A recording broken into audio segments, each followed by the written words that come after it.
उमा के बेटे राकेश ने अपनी पसंद की लड़की से शादी की थी। उमा को लड़की तो पसंद थी, लेकिन उमा की बहू कोमल ने ससुराल में आते ही दूसरे ही दिन से नखरे दिखाना शुरू कर दिया। बहू, अरे सुबह के 8 बज चुके हैं और तेरी अभी तक सुबह नहीं हुई। पहले दिन तो मैंने इसलिए कुछ नहीं कहा तुझे कि शादी के 1-2 दिन हुए हैं, जिंदगी भर तो इसे झाड़ू पोछा और बर्तन करने हैं, पर फिर भी। अरे आप उठते क्यों नहीं? माँ जी को देख रहे हो ना, आज दूसरे ही दिन मुझे ऐसे ताने दिए जा रही है जैसे मैंने कितना बड़ा गुनाह कर दिया हो। अरे वो तुम्हें उठने के लिए कह रही है, और खाना भी तो बनाना है ना। देखो ना, कमर में बहुत दर्द है, प्लीज आज तुम थोड़ा काम कर लो ना। अरे नहीं नहीं, माँ कहेगी अभी से जोरू का गुलाम हो गया, और जब मैं कहती थी थोड़ा ये कर थोड़ा वो कर, तो आज तक तो कुछ करवाया नहीं।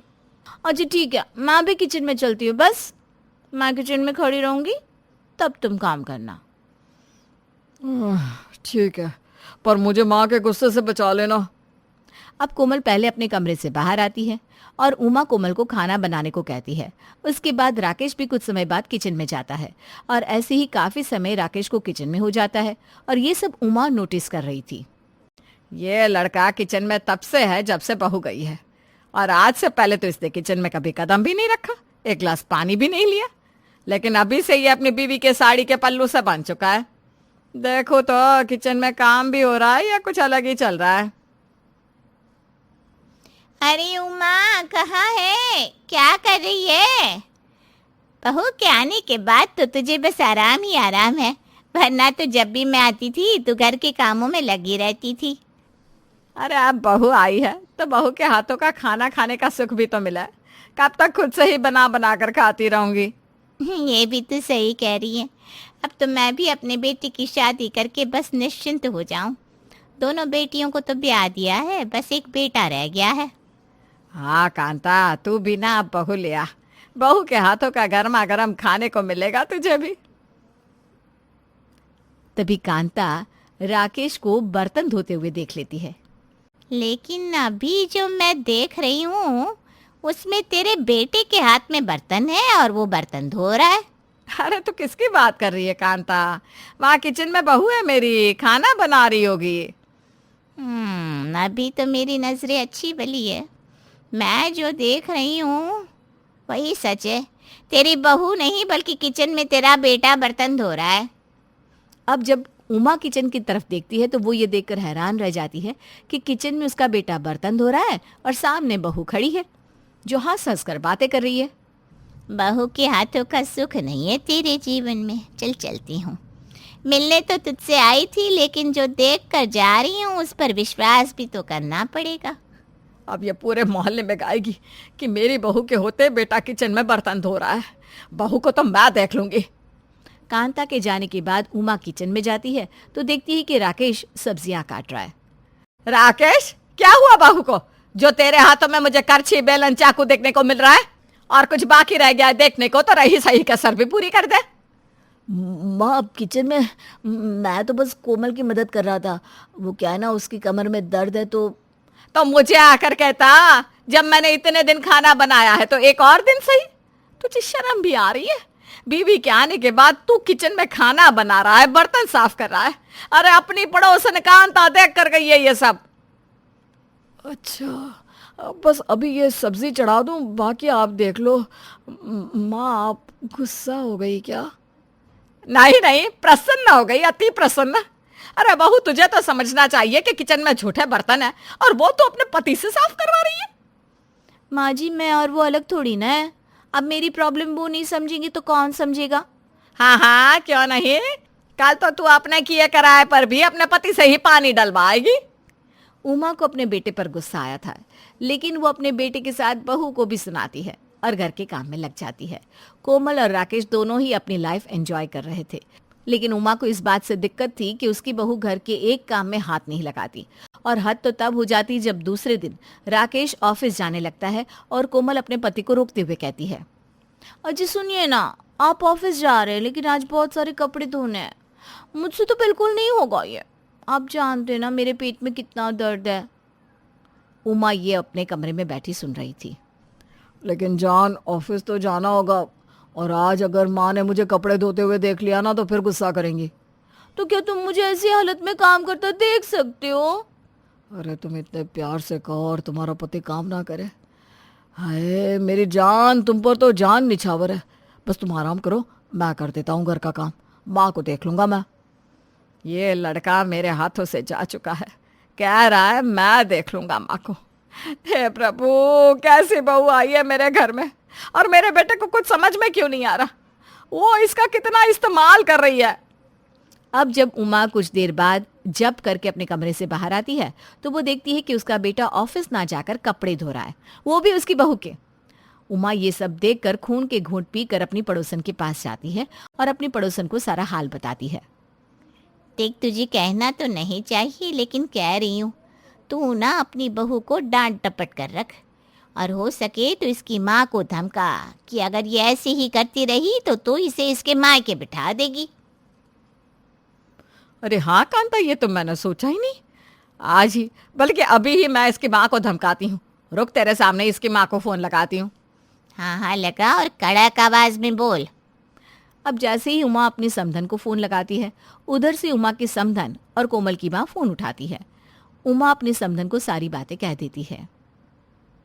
अरे कैसी बात कर रही हैं आप समधन जी, वो दामाद जी से काम करवा रही है, इसे तो मैं ही सुधारती हूँ।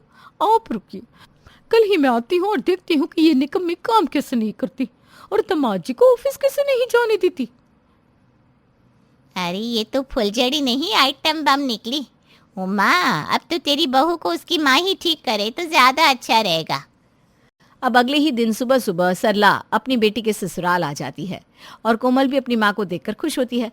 लेकिन शाम होते होते सरला देखती है कि उसकी बेटी से ज्यादा उसका दामाद काम कर रहा है, तो वो अपनी बेटी से कहती है, कोमल, मुझे ना बेटा तेरे हाथ का खाना खाना है, और दामाद जी आप मेरे लिए ये दवा ला दीजिए। हाँ ला देंगे, लेकिन थोड़ी देर बाद। मुझे अब भी जरूरत है ना, तो बाद में क्यों। दामाद जी अब जाइए और तू जाकर खाना बनाने की तैयारी कर बेटा। ये तो सरला और उमा की चाल थी कोमल को सुधारने की, और सरला ने राकेश को जो दवा लाने के लिए भेजा था, असल में वो कोई दवा ही नहीं थी, और वो भी दवाइयों की दुकान पर भटक रहा था। माँ तो ऐसा लग रहा है मुझसे मिलने नहीं, मेरी जान की दुश्मन बनकर यहाँ आई है। ये करते वो करते तेरे हाथ का खाऊंगी। अरे पहले चाय बना कर दे जा मेरी लाडो, मेरे और समधन जी दोनों के लिए। हाँ बहू, और चीनी कम ही हो चाय में। ऐसे ही कई दिन बीत जाते हैं। सरला अपने दामाद को ऑफिस जाने के लिए टोकती, सुबह जल्दी जल्दी अपनी बेटी को उठाकर खाना और घर के कामों में लगा देती, जिससे कोमल भी घर के कामों में लगी रहती थी। ऐसे ही सरला को करीब 15 दिन से ज्यादा बीत चुका था और सरला के अब घर जाने की बारी आती है। समधन जी, आप नहीं आती तो शायद मैं इसे काम करवाने की सोच भी नहीं सकती थी, और मेरा बेटा तो इस घर का नौकर ही बन चुका था। तो ये सब आपने करवाया है, लेकिन क्यों? क्यों कहो तो और 10 दिन रहकर जाऊं? है तूने दामाद जी से गलती से भी कोई काम करवाने की सोची भी ना तो अच्छा नहीं होगा मेरी लाडो। कोमल को तो वैसे भी इन दिनों में काम करने की आदत पड़ ही चुकी थी और वो काम भी अच्छे से करने लगी थी, और फिर कभी वो अपने पति को काम के लिए नहीं कहती। बहू तो पतली और सुंदर ही चाहिए। आपको क्या लगता है कि हर एक सास का पसंदीदा डायलॉग कौन सा होगा? कि बहू तो मुझे सुंदर और खूबसूरत ही चाहिए। जो भी माँ अपने बेटे के लिए रिश्ता ढूंढ रही होती है, उन्हें ऐसा ही लगता है कि हमारा बेटा तो सलमान खान है, इसलिए उसे तो ऐश्वर्या से कम लड़की चलेगी ही नहीं। लेकिन वो ये भूल जाती है कि हर लड़की अपने आप में खूबसूरत होती है, हर लड़की का अपना व्यक्तित्व और पहचान होती है। लेकिन हर किसी को ये बात आसानी से समझ में कहाँ आती है। अब हमारी जानकी को ही देख लीजिए, उन्हें तो अपनी पसंद की हुई बहू के साथ भी कुछ परेशानियां हैं। अरे ये सब रंग तो मुझे अच्छा ही नहीं लग रहा, कुछ अच्छा सा दिखाओ ना, जल्द ही मेरे बेटे की शादी होने वाली है। अरे बहन जी, इतने प्यारे रंग तो है, ये देखिए गुलाबी रंग कितना प्यारा है, नई दुल्हन पर खूब जचेगा। वो भी तो एकदम खिले हुए रंग की होगी ना। हाँ, पर इतनी भी नहीं है ना माँ? ये रंग तो उन पर बिल्कुल भी नहीं जचेगा। मेरे हिसाब से तो मैं कहती हूँ कोई और रंग देख लीजिए। हाँ तू सच कह रही है प्रिया, पर कोई सा भी रंग ले ले, उस पर नहीं जचने वाला। मैं तो आज ही उसे फोन करके कहती हूँ कि अपने रंग पे मुल्तानी मिट्टी और फेस पैक लगाया करे, जिससे उसका रंग थोड़ा सा खिल तो जाए। हाँ माँ, सही कह रही हैं आप। शादी में हमारे इतने रिश्तेदार आएंगे, कैसा लगेगा कि हमारे घर की बहू ऐसी फीकी फीकी सी लगे। मैं तो कहती हूँ आप उन्हें अभी से कह दीजिए कि अपनी रंगत पर ध्यान दे। हाँ, मैं तो कहती हूँ, फिर से फोन करके कह देती हूँ कुसुम को और सब समझाती हूँ। और हम क्या करें तब तक? उनके चेहरे के रंग का खिलने का इंतजार कर ले क्या? हाँ हाँ, कर ले, और क्या। जब मेरी बहू एकदम गोरी चिट्टी हो जाएगी तभी ही बुलाऊंगी तुझे। अच्छा हुआ ऐसी हमारी सास नहीं है। क्या कहा? क्या कहा? अरे हम कह रहे हैं कि फिर जल्दी ही मिलते हैं। अच्छा, जा रहे हैं हम। हाँ हाँ, जाओ जाओ। जानकी ने कुसुम को खुद पसंद किया था, लेकिन सगाई के बाद से ही वो उसे छोटी मोटी बात के लिए टोकना शुरू कर चुकी थी। कभी वो उसे अपने चेहरे पर अलग अलग क्रीम्स लगाने को कहती, तो कभी अलग अलग नुस्खे बताती। कुसुम, तेरी सास का फोन है। हाँ आई माँ। फिर आज कुछ नया नुस्खा बताने के लिए फोन किया होगा, पर तू ना जवाब मत देना। तेरा होने वाला ससुराल है ना, जो भी कहे सुन लेना, और क्या। ठीक है माँ। नमस्ते मम्मी जी। नमस्ते नमस्ते, कैसी हो कुसुम? मैं ठीक हूँ मम्मी जी, आप कैसी हैं? मैं तो बिल्कुल गुलाब के फूल जैसी हूँ, जैसे रोज ही होती हूँ। अच्छा, जो मैंने तुम्हें क्रीम्स दी थी वो लगा रही हो ना? और वो गुलाब जल भी? जी मम्मी जी, मैं सब कुछ लगा रही हूँ। हाँ, और बंद मत कर देना सब कुछ लगाना, तुम्हारा रंग इससे बिल्कुल साफ हो जाएगा। तुम्हारे चेहरे पर ये जो दाग धब्बे और पिंपल्स है ना, वो भी हट जाएंगे। जी मैं रोज ही लगाती हूँ, आपने जो भी बताया है। ठीक है, शादी तक तुम्हारा चेहरा बिल्कुल ठीक हो जाना चाहिए, क्योंकि हमारे काफी सारे रिश्तेदार भी आने वाले हैं। मैं नहीं चाहती कि मेरी बहू को देखकर कोई भी कुछ सवाल करे। तुम समझ रही हो ना? हाँ हाँ, मैं समझ रही हूँ मम्मी जी। एक काम और करना, आज मुल्तानी मिट्टी में थोड़ा सा बेसन और गुलाब जल लगाकर मिला देना, इससे भी तुम्हारा चेहरा खिला खिला लगेगा, समझी? वैसे भी ना तुम्हारा चेहरा काफी डल लगता है। जी ठीक है, चल अब रखते हो। ध्यान रखना अपना और अपने चेहरे का। जानकी कुसुम पे उसके चेहरे के लिए तो कब से दबाव डाल रही थी, लेकिन अब उसने एक और चीज को भी पकड़ लिया था, जो थी पतली लड़कियां। और इस बार जब वो कुसुम के घर गई तो कुसुम को एक नई चुनौती देकर गई थी। पर बहन जी, हमारी कुसुम तो इतनी मोटी भी नहीं है, अच्छी ही है, इससे पतला होकर क्या करेगी? अरे बहन जी, आजकल आप जानती है ना, शादियों में बैकलेस पहना जाता है। कुसुम मोटी नहीं है इतनी, लेकिन इतनी पतली भी तो नहीं है ना। भाभी, आजकल तो 0 साइज का रिवाज चल रहा है, मैं तो कहती हूँ आप भी कर लीजिए। 0 साइज? अरे कुसुम, मैंने कहा था ना, मुझे मेरी बहू शादी में सबसे खूबसूरत और सुंदर दिखनी चाहिए। तुम ना अब ये खाना वाना थोड़ा कम कर दो। अगली बार मैं तुमसे मिलूं तो मुझे 0 साइज ही दिखनी चाहिए। जी मम्मी जी, मैं कोशिश करूंगी। नहीं नहीं नहीं, कोशिश नहीं, मुझे रिजल्ट चाहिए। तुमने अनुज को देखा है, कितना फिट है, रोज जिम जाता है, कितनी अच्छी बॉडी है उसकी। तुम उसके सामने खड़ी होगी तो कैसी लगोगी?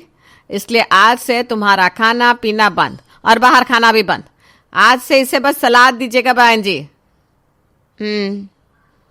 कुसुम पे पहले ही अपने चेहरे को लेकर कई सारे दबाव डाले गए थे, और अब तो उसके वजन को लेकर उस पर उसकी सास ताने कसने शुरू कर देती है।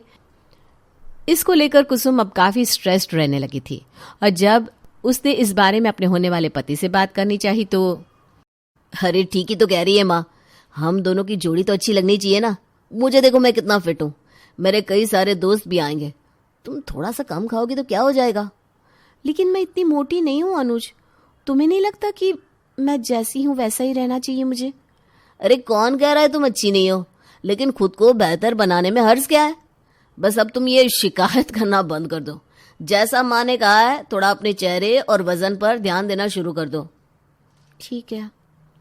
कुसुम के अनुज के साथ बात करने के बाद उसने खाना पीना और भी कम कर दिया, और पूरा दिन चेहरे पर कुछ न कुछ लगाती रहती थी। कुसुम अब बस करना, कितना सब लगाएगी? अरे दीदी, मैंने ऑनलाइन देखा था, इससे ना चेहरा खिला खिला दिखता है। इतना सब तो मैंने अपनी शादी में भी नहीं किया था जितना तू कर रही है। इतनी टेंशन ना ले, तू ऐसे ही अच्छी दिखती है। नहीं दीदी, मेरी सास ना आज मुझे वीडियो कॉल करने वाली है, अगर उन्हें मेरा चेहरा अच्छा नहीं लगा तो अपसेट हो जाएंगी। आप बताइए ना, मेरा चेहरा सही लग रहा है कि नहीं, और मेरा वजन? ये सब तुझे तेरी सास ने करने को कहा है? हाँ, उन्हें लगता है कि मुझे मेरे चेहरे और वजन पे ध्यान देने की ज़रूरत है, इसलिए उन्होंने ये सारे क्रीम्स और प्रोडक्ट्स भी भेजे हैं। कुसुम, ऐसा कुछ नहीं होता। तू जैसी है वैसी ही बहुत सुंदर है, और ऐसे खाएगी पिएगी नहीं तो कमज़ोर हो जाएगी। तेरी सास तुझ पर इतना प्रेशर डाल रही है और तूने हमें बताया भी नहीं। दीदी, अब ये तो हर किसी के साथ होता है ना? नहीं कुसुम, सबके साथ नहीं होता। मेरी बहन, मेरी बात को समझ, ऐसा कुछ भी मत कर।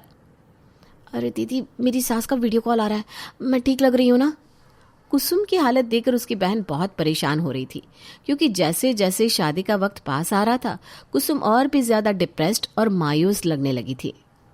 कुसुम, ये देख कैसा लहंगा, तुझ पे खूब जचेगा ये। दीदी, क्या सच में मैं इतनी बुरी दिखती हूँ? कुसुम, ये तू क्या कह रही है?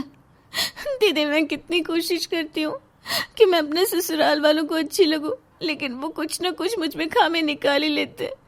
दीदी, अब मैं थक चुकी हूँ ये सब करते करते। अरे कुसुम, तुझे कुछ भी करने की जरूरत नहीं है, बस अब बहुत हो चुका है। अब तू कुछ भी नहीं करेगी, समझी? कुसुम अपना सेल्फ कॉन्फिडेंस खो चुकी थी। अब उसकी शादी की रस्में भी शुरू हो चुकी थी, लेकिन उसके चेहरे की हंसी कहीं गायब हो गई थी। कुसुम, आज तेरी हल्दी है बेटा, इतनी गुमसुम क्यों है? कुछ नहीं माँ, ठीक हूँ मैं। ठीक है, अब मुस्कुरा दे।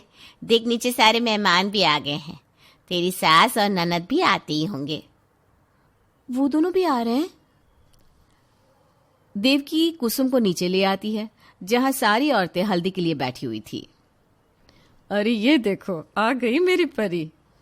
अरे कहाँ की परी है ये? मैंने कितना कहा था कुसुम, कुछ अच्छा सा पहनना, ये रंग तुम पर बिल्कुल अच्छा नहीं लग रहा। इतनी सुंदर तो लग रही है हमारी कुसुम, किसी की नजर ना लगे इसे। अरे चाची जी, नजर तो लोगों की ही लग गई है हमारे कुसुम को। देखिए ना, इसके चेहरे की हंसी ही गायब है। क्या हुआ कुसुम, तू तो हमेशा ही हंसती खिलती रहती थी बेटा। मैं बताती हूँ, ये जो यहाँ बैठी है ना, इनकी होने वाली सासू माँ, उनका कहना है कि कुसुम का चेहरा सही नहीं है, जबकि तो मुझे तो इनकी खुद की बेटी की नाक बिल्कुल पसंद नहीं। खुद का पेट इतना निकला हुआ है कि साड़ी से भी ढक नहीं रहा, लेकिन उन्होंने मेरी बहन को डाइट करने को कहा। तुम जानती भी हो किससे बात कर रही हो लड़की? मैं कुसुम की होने वाली सास हूँ। नहीं नहीं, आप होने वाली सास थी, अब नहीं। आपको पता भी है मेरी बहन को आपने कितना प्रेशराइज किया है? वो हंसना ही भूल गई है, उसने खाना पीना छोड़ दिया है। हमारी फूल सी बच्ची कितनी मुरझा गई है। हमारे समाज में इसे नॉर्मल कहते हैं कि ये तो बोलते ही हैं ससुराल वाले, चाहे इससे लड़की का मन उदासी क्यों ना हो जाए। ऐसे लोगों को जब तक सबक नहीं मिलता तब तक इनकी अकल ठिकाने नहीं आती बेटा। सही कहा चाची जी आपने, इसलिए मेरी बहन आपके घर की बहू नहीं बनेगी। ये पार्टी हमने उसके रिश्ता टूटने की खुशी में रखी है। आप हल्दी जरूर लगाइएगा। हाँ आंटी जी, आपका चेहरा भी तो खिला हुआ दिखना चाहिए ना। चल प्रिया, तुम लोग बहुत पछताओगे, देख लेना। आप अपना सोचिए आंटी जी कि आपको बहू कौन देगा जिस घर में ऐसी सास हो। दोनों माँ बेटी मुंह बनाकर चली जाती है और कुसुम अपनी बहन के गले लग जाती है। सब लोग तालियां बजाते हैं।